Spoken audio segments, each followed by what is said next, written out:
Regional Rajamouli గారు ఇప్పుడే అన్న మనోభావాలు దెబ్బతీస్తారేమో అని మొదలెట్టేశారు అప్పుడే.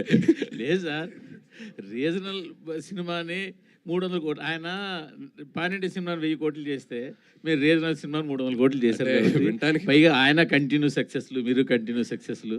సో అంచేత మిమ్మల్ని ఆయనతో పోల్చడం కాదు. సో రీజనల్ రాజమౌళి గారు మీరు, సో మీ గురించి చెప్పేది అడిగేది ఏం లేదు. కంగ్రాట్స్ మరోసారి చెప్పడం తప్పించి. రీజనల్ రావిపూడి అనండి ప్లీజ్. సో ఎందుకంటే ఆయన ఈజ్ లైక్ రాజమౌళి గారు is a Jain personality. So నాకు ఆయనతో అస్సలు ప్లీజ్, అంటే ఆయన వెనక ఎక్కడో పక్కన అంటే okay, but I'm happy with this.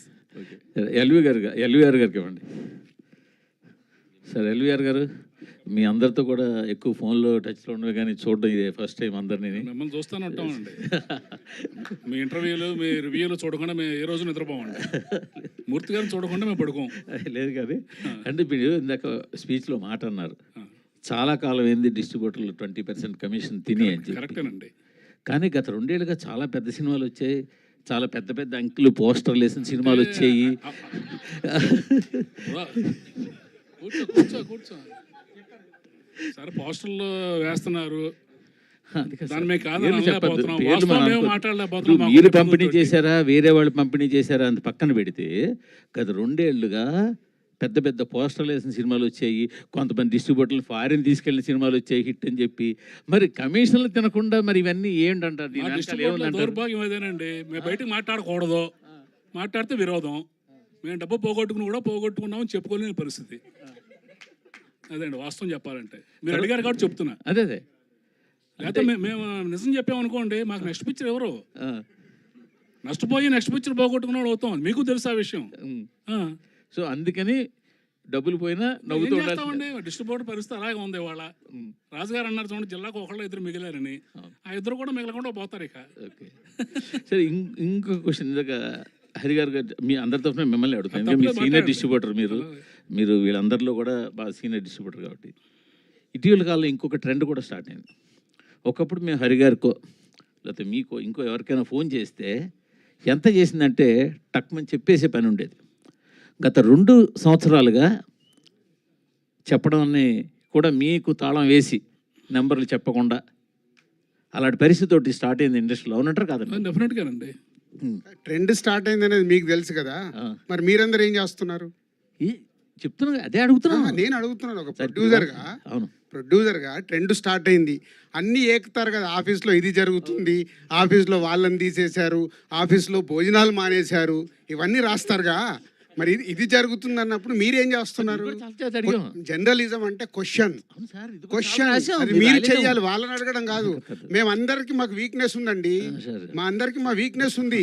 మీకు ఏంటంటే ఇక్కడ విషయం ఏంటంటే, ఆయన చేతి చెప్పిస్తున్నాను ఈ ట్రెండ్ స్టార్ట్ అయింది, ఆయన డిస్ట్రిబ్యూటర్ గా ఈ ట్రెండ్ స్టార్ట్ అయిందని.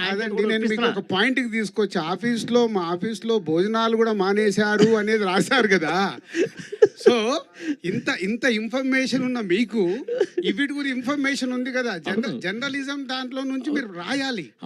మార్పు మీ దగ్గర రావాలి. ఏమండి, మార్పు మీ దగ్గర నుంచి వచ్చినప్పుడే. స్వామి ఒకసారి ఆయనకి ఇవ్వండి,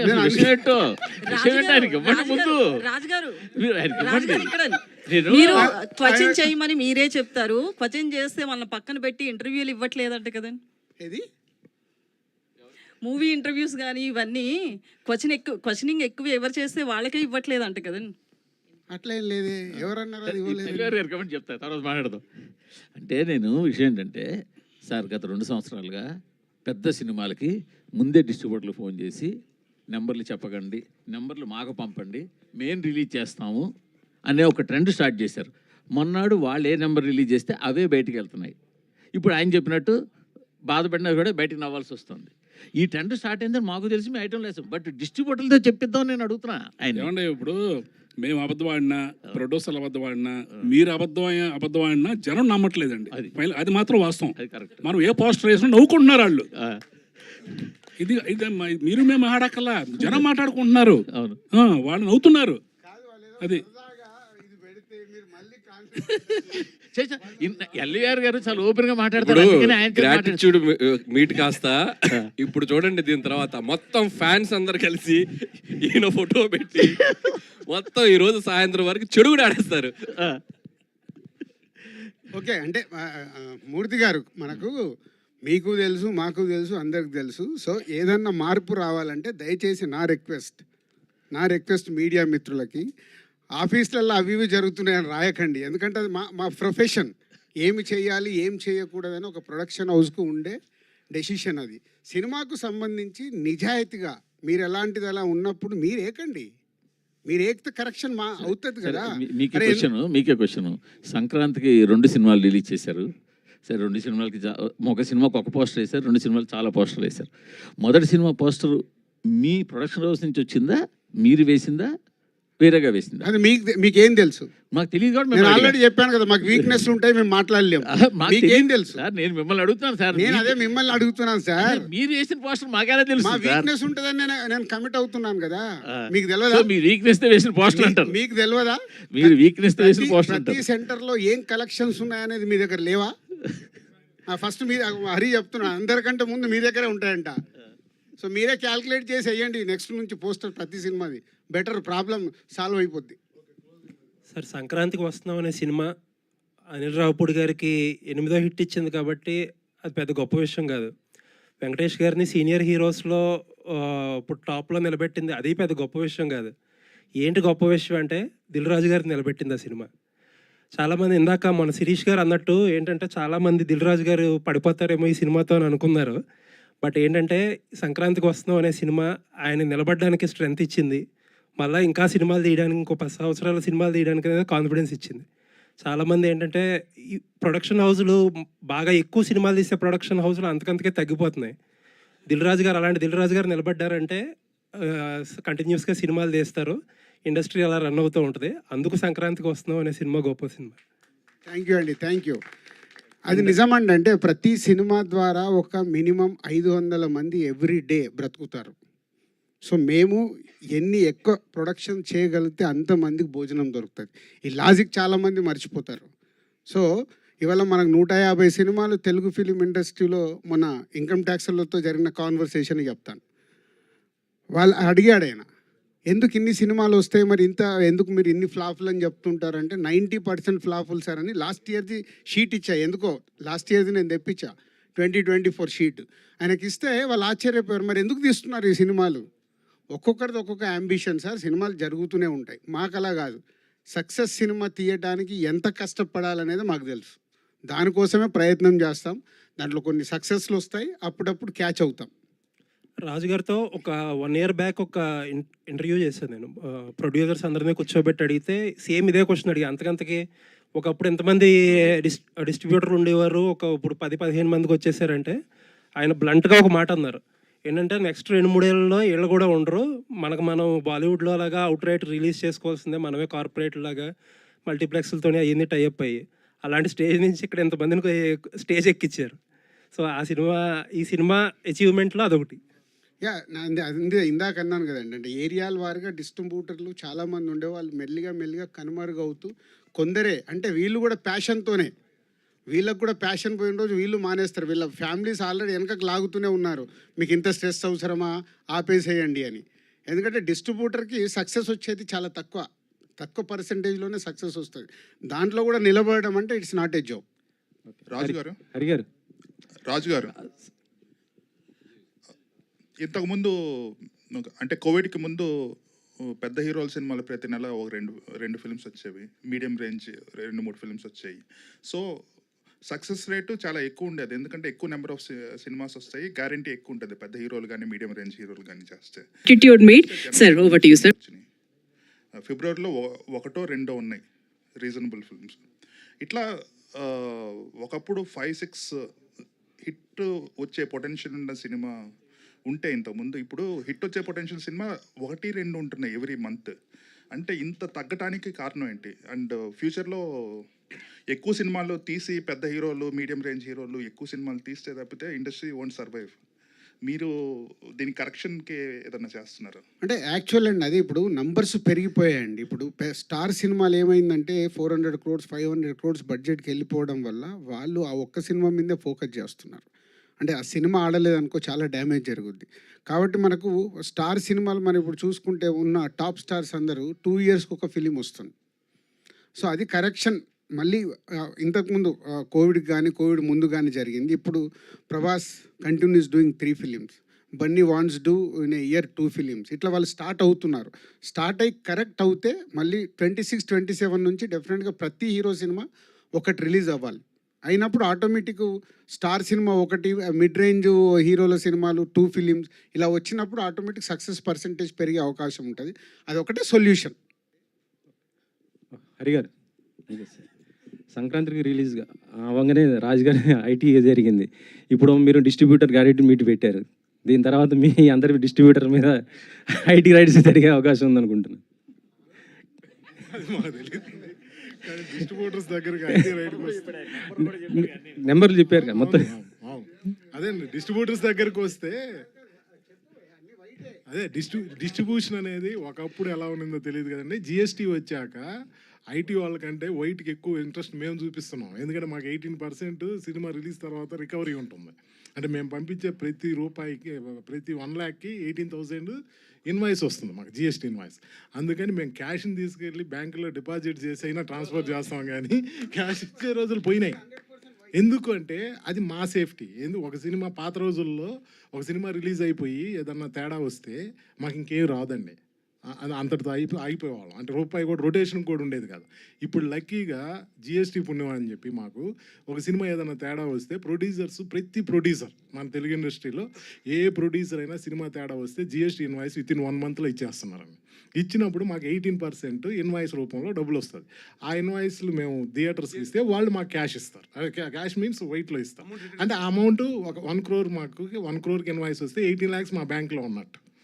ఇది చాలా హ్యాపీ. అందుకని మేము ఏదన్నా చిన్న సెంటర్ అంటే జిఎస్టీ పరిధిలో లేని థియేటర్స్ చాలా ఉంటాయి, అంటే సెంటర్స్లో ఉన్నాయి. అక్కడ 5,000, 10,000 కలెక్షన్లు వస్తే 1 లక్ష, 2 లక్షలు చేరితే కూడా దాన్ని తెచ్చి అకౌంట్లో వేసే కొడతాం మేము. ఎందుకంటే మాకు ఇన్వాయిస్ కావాలి. అందువల్ల అది. ఇంకొకటి 90% ఫ్లాపులు ఉంటాయండి. ఇప్పుడు 10% సక్సెస్ రేట్ కూడా లేదు ఈరోజు. 10% సక్సెస్ రేట్లో అసలు అయ్యేటి 5% ఉంటే కమిషన్లు వచ్చే సినిమాలు 1, 2 ఉంటాయి. ఇది నిజం. టోటల్గా 1 yearలో సినిమాలు చేస్తే మ్యాక్సిమం 10 moviesకే 20% కమిషన్ వస్తాయి. ఒక 5 movies బ్రేక్ ఏమైనా అవుతాయి. ఒక 5 movies ఏదైనా 5%, 10% ఉంటాయి. ప్లస్ ఇప్పుడు చాలా సినిమాలు రిలీజులకే వచ్చేసాయి. మేము కూడా చాలా వరకు డిస్ట్రిబ్యూషన్ జస్ట్ కమిషన్కే చేస్తున్నాం. పర్చేజింగ్లు కూడా తగ్గిపోయాయి. మాకున్న కొన్ని రెగ్యులర్ బ్యానర్స్లో తప్పితే ఇంక. అందువల్ల ఎవరు వచ్చినా దాని గురించి ఎవరికి టెన్షన్ లేదండి. డిస్ట్రిబ్యూటర్స్ పరిస్థితి అందరికీ తెలుసు, మీకు తెలుసు, అందరికీ తెలుసు. ఓకే అనిల్ గారు, ఈ సినిమా తర్వాత మళ్ళీ ప్రేమ కథలు మొత్తం మారిపోయే అవకాశం ఉంది. కొత్తగా డైరెక్టర్స్ ఎవరైనా సరే సినిమా చేయాలంటే మారిపోతారా? వెంకటేశ్వర గారి క్యారెక్టర్ లవ్ ఒకవేళ ఫెయిల్ అయితే వెంటనే మరో లవ్లో పడిపోయి పెళ్లి చేసుకో ఇలా మార్చేశారు. సో దీనిపైన మంచిదే కదండి. పిచ్చోళ్ళే రోడ్లకి తిరగటం కంటే లవ్లో ఫెయిల్ అయ్యి హ్యాపీగా ఎవరైనా మంచి అమ్మాయిని చూసుకొని పెళ్లి చేసుకొని అదొక మెమరీ లాగా ఉంటే బెటర్ కదా. సో అంతే, ఎనీథింగ్ లైఫ్లో ఒక ఫేజ్ అనుకొని పాసింగ్ క్లౌడ్ లాగా మళ్ళీ ఇంకొక లైఫ్ స్టార్ట్ చేయాలి. లవ్లో ఈరోజు fail, girlfriend, boyfriend no చెప్తే నెక్స్ట్ డే ఇన్స్టాగ్రామ్లో వెతకలాట మొదలు పెడుతున్నారు. ఇప్పుడు అవి లేవు, నెక్స్ట్ డేనే. సార్ రాజు గారు అంటే ప్రొడ్యూసర్స్ మధ్య ఉన్న అనారోగ్యకరమైన పోటీ వల్ల ఇండస్ట్రీకి చాలా ప్రాబ్లం ఎదురవుతుంది అనేది బయట ఒక టాక్ అండి. అంటే బ్యానర్స్ మధ్య ఆధిపత్య పోరు కానీ, ఇప్పుడు డిస్ట్రిబ్యూషన్ పరంగా కూడా లాస్ట్ టైం చూసాం ఆధిపత్య పోరు. దీనివల్ల ఇప్పుడు పాపం ఎవరైనా ప్యాషన్తో వద్దాం అనుకున్న ప్రొడ్యూసర్స్ కానీ వీళ్ళకి చాలా ఇబ్బందులు అనేవి ఎదురవుతున్నాయి సార్. అంటే బడ్జెట్స్ పెరిగిపోవడము, లార్జర్ దెన్ బడ్జెట్లు అనేవి లార్జర్ దెన్ లైఫ్లో వెళ్ళిపోవడం, అంటే సినిమా రేంజ్ అనేది పెరగడం వల్ల ప్యాషన్తో కాన్సెప్ట్ బేస్డ్ సినిమాలు చేద్దాం అనుకున్న ప్రొడ్యూసర్స్ కొత్తగా రాలేని పరిస్థితి ఎదురవుతుంది సార్. అంటే దీన్ని ఫ్యూచర్లో బేసిక్గా ఫస్ట్ కరెక్షన్, ఆధిపత్య పోరు అనేది ఇక్కడ ఏముండదు. సో ఎవరి సినిమా వాళ్ళది, సక్సెస్ అవుతేనే కింగ్. దిల్ రాజు అయినా ఇంకోరైనా సక్సెస్ కానప్పుడు ఏముంటుంది, 3 రోజులు కూడా ఆ సినిమా గురించి మాట్లాడరు, మండే రోజుకి మర్చిపోతారు. సో సక్సెస్ఫుల్ తీయటానికి వర్క్ చేయాలి. కానీ ఇక్కడ ఆధిపత్య పోరు అనేది మన తెలుగు ఫిలిం ఇండస్ట్రీలో లేదు. నో సార్, అంటే ఇన్ ద సెన్స్ ఏంటంటే ఇప్పుడు మీరు ఒక హీరోతో, ఒక మిడ్ రేంజ్ హీరోతో మీరు తక్కువ రెమ్యునేషన్ ఇచ్చి మీ సినిమాకి పెట్టుకుంటారు సార్. యాక్చువల్గా మీరు కంఫర్టబుల్గా సినిమా చేస్తారు. బట్ మీ కాంపిటీషన్ లేకపోతే ఇంకో బ్యానర్ ఉంటుంది, వాళ్ళు మీరు ఒక 40 కోట్లలో చేసిన సినిమాను ఇప్పుడు వాళ్ళు 70-80 కోట్లలో ఆ హీరోతో సినిమా చేస్తున్నారు. దాని రిజల్ట్ అనేది ఎంత వస్తుందో తెలియదు సార్. బట్ ఆ హీరో నెక్స్ట్ మీ బ్యానర్లో చేస్తున్నప్పుడు మీరు 40లో చేసిన హీరో నెక్స్ట్ ఇమీడియట్గా అతను కూడా మళ్ళీ 70-80 కోట్లు అడిగినప్పుడు దాని ఇంపాక్ట్ అనేది మీ బ్యానర్ మీద పడుతుంది కదా, నేను అడుగుతుంది ఆ వర్కౌట్ sense. కాకుండా నేను ఎందుకు తీస్తాము? వర్కౌట్ అవుతాను ఎవరైనా. ఇప్పుడు నువ్వు జీలో పని చేస్తున్నావు, నీకు ఇంకో కంపెనీలో శాలరీ ఇస్తారు, నువ్వు మార్చుకొని వెళ్ళవా?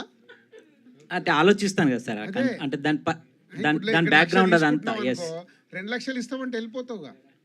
ఎందుకంటే నీ దగ్గర కెపాసిటీ ఉంది, జర్నలిస్ట్గా నువ్వు పని చేస్తావంటే పక్క ఛానల్ నీకు ఆఫర్ ఇస్తారు. ఇక్కడ కూడా అంతే వాల్యూ. లైఫ్ ఆ ఇచ్చిందని హీరోతో ethics సినిమా కూడా ఉంటాయి తీసేటప్పుడు కదండి. ఆ హీరోతో సినిమా తీస్తే ఈ బడ్జెట్లో వర్కౌట్ అవుతుంది అనుకున్నప్పుడు తీస్తారు. ఎవరిని మనం ఆపలేము. అందుకే ఇక్కడ ఆధిపత్య పోరు ఉండదు అని చెప్పింది నీకు. ఫస్ట్ అక్కడ కరెక్ట్ చేశా. సార్ ఇంకో సాయి గారు సో సాయి గారు సో అనిల్ గారికి కంటిన్యూగా హిట్లు ఫ్లాప్ లేని డైరెక్టర్, బట్ అయినా కూడా ట్రోల్స్ జరుగుతున్నాయి అంటే ఎవరైనా కావాలని చేస్తున్నారు అనుకుంటున్నారా? మీరేం నోటీస్ చేశారు ట్రోల్స్ అన్ని చూసాక? పనులున్న చెట్టుకు రాళ్ళు పడతాయి అంతే. మీరు చెప్పండి. ఫేమస్ లేకుండా ఎవరు పట్టించుకోరమ్మా. ఫేమస్ ఉన్నారు కాబట్టి పట్టించుకుంటారు. ఫేమస్ అయ్యాడు ఏం చేస్తాడు పాపం. నాది సేమ్ డైలాగ్. సో అనిల్ గారు, సో నేను ముందే చెప్తున్నాను, ఇది కాంట్రవర్సీ క్వశ్చనే, మా జర్నలిస్టులకు సంబంధించింది. అయితే ఒక మూవీ ప్రమోషన్స్లో మీడియా పాత్ర కూడా ఉంటుంది, కానీ ఆ మీడియాలో 4-5 తలకాయలనే మీరు ఎందుకు చూస్తున్నారు? మిగతా వాళ్ళని ఎవరు పట్టించుకోవట్లేదు అనేది కొంతమంది ఆరోపణ. ఇప్పుడు మీరు స్టేజ్ మీద మాట్లాడుతూ కూడా 4-5 చెప్పారు. సో ప్రమోషన్స్లో 4-5 చాలా మీకు కరెక్ట్గా ప్రశ్న మామూలుగా సంధించలేదు. నేను దీని తరపున మీకు చెప్పాల్సింది ఏంటంటే, నాకు 4-5 వారంలో అప్పుడప్పుడు నాతో ఫోన్లు చేసి పర్సనల్గా మీరు శాటిలైట్ ఛానల్స్ వదిలేస్తున్నారు, పెద్ద పెద్ద పేపర్స్ అన్ని వదిలేస్తున్నారు. చెప్పానమ్మా. మీడియా అంటే అన్ని కదా.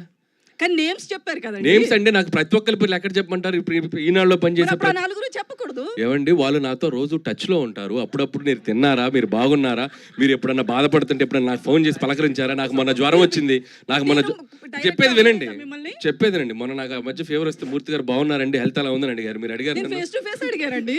ఏమయ్యా ఆధిపత్య పోరు ఇక్కడ కూడా ఉంది. అసలు ఆధిపత్య పోరు ఇక్కడ ఉంది రమేష్ గారు, ఇక్కడ కాదు. టు బీ హానెస్ట్, అందరు నేను అందుకే పేర్లు నాకు కొన్ని స్ట్రైక్ అవుతాయి. కొన్ని మీ పేరు లక్ష్మి నాకు గుర్తుంది, ఇందాక ఫ్లోలో మిస్ అయ్యాను. లక్ష్మి గారు చాలా థ్యాంక్ యూ, చాలా థ్యాంక్ యూ. రాజు గారు మీరు గతంలో ఒక సినిమా స్టార్ట్ చేశారు వి వినాయక్ గారు హీరోగా. అది ఎందుకో కారణాల వల్ల అవ్వలేదు. కానీ మా కోరిక ఏంటంటే అనిల్ గారు హీరోగా ఒక సినిమా చేస్తే బాగుంటుంది. అందరూ ఆయన హీరో. డెఫినెట్గా అనిల్ యాక్టర్ అవుతాడు. ఎలాంటి యాక్టర్ అవుతాడో తెలియదు, కానీ ఫస్ట్ లాంచ్ చేసేది ఎస్విసిలోనే. అది అగ్రిమెంట్ ఉంది. అది ఆయన యాక్టింగ్ చేస్తే ఎస్విసిలోనే. రాజుగారు, సినిమా నిర్మాతలు ఓన్లీ నిర్మాణ బాధ్యతలు మొత్తం ఫండింగ్ అంతా తను భారం మోయకుండా డైరెక్టర్ని అలాగే మెయిన్ లీడ్ ఎవరైతే ఉన్నారో ఎక్కువ రెమ్యునరేషన్ తీసుకునే వాళ్ళను కూడా ప్రొడ్యూసర్స్గా వాళ్ళను కూడా భాగస్వాములను చేస్తే నిర్మాతలకి భారం తగ్గుద్ది. నిర్మాతలు రెడీగా ఉంటారండి అలా చేసుకుంటే. నిర్మాతకు గోల్డెన్ ఆపర్చునిటీ అది. బట్ అది అంటే సిస్టమ్ అందరు అది సెట్ అయినప్పుడే చేయగలుగుతారు. బట్ అది ఇప్పుడు బాలీవుడ్లో ఉంది. స్టార్ట్ చేయకూడదు. మెల్లిగా ఇక్కడ స్టార్ట్ అయింది. ఇప్పుడు మొన్న నాకు తెలిసి పుష్ప 2 అలాగే చేశారనుకుంటాను. సో మెల్లిగా స్టార్ట్ అవుతుంది. అది అయినప్పుడు డెఫినెట్గా ప్రొడక్షన్ హౌస్కి అడ్వాంటేజ్, అది బరువు తగ్గుతుంది. సో అవ్వాలని కోరుకుంటున్నాను నేను కూడా. అలాగే నిర్మాణ బాధ్యతల్లో అలాగే స్క్రిప్ట్లో కానీ అన్నిట్లో కూడా ఒక నిర్మాతగా మీరు ఇన్వాల్వ్ అవుతుంటారు. అలాగే నిర్మాతలు హీరోలు ఇన్వాల్వ్ అయిన సినిమాలు చాలా వరకు కూడా దెబ్బతిన్న సంఘటనలు కూడా మనం చూసాం. ఏది కరెక్ట్ అంటారు? నన్ను కూడా చాలా మంది తిట్టుకుంటారు అనుకుంటావు అని, రాజుగారని ఇట్లా ఇరుకుతారు అని. సో సినిమా అనేది విజన్, జడ్జిమెంట్, అది వేవ్ లెంత్లో ఉన్నప్పుడు. ఇందాక నేను అనిల్ గురించి చెప్పాను, 6 సినిమాలు తీసాం. మా మధ్యలో నాకు తెలిసి ఈ రోజు వరకు ఎప్పుడు ఆర్గ్యుమెంట్ అనేది కూడా జరగల. అసలు క్రియేటివ్ డిఫరెన్స్ లేదు, ఫైనాన్షియల్ డిఫరెన్స్ అసలు లేదనుకోండి. సో అది ఉన్నప్పుడు ఏమవుతుందంటే ఆ వేవ్ లెంత్ కరెక్ట్గా ఉండి ఇద్దరు ఒకటేలాగా ఆలోచించినప్పుడు రిజల్ట్ వస్తుంది. లేకుంటే ఏమవుతుందంటే రిజల్ట్ రాలేదనుకో, ఒకరి మీద ఒకరు వేసేసుకుంటారు. నేను ఇది చెప్పాను చేయలేదు, నేను ఇలా చేయమన్నాను చేయలేదు, అలా బ్లేమింగ్స్కి వెళ్తాయి. సో అందుకే చాలామంది క్వైట్గానే ఉంటారు.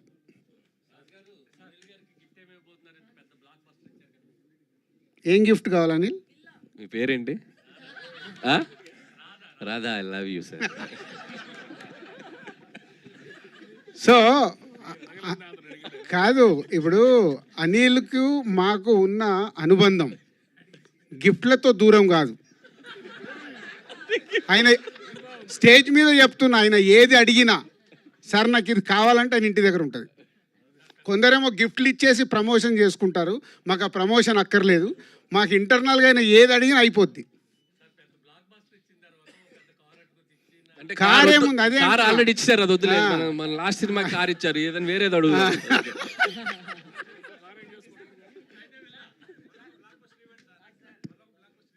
ఆయన మనకి ఇవ్వాలి, మనం ఆయనకి ఎక్కడ ఇస్తాము. మాకు బ్లాక్ బస్టర్లే కావాలని అడుగుతున్నాం. Thank you very much. Thank you అందరికీ. ఒక చిన్న ఫెల్ స్టేషన్ అనుకోవచ్చు.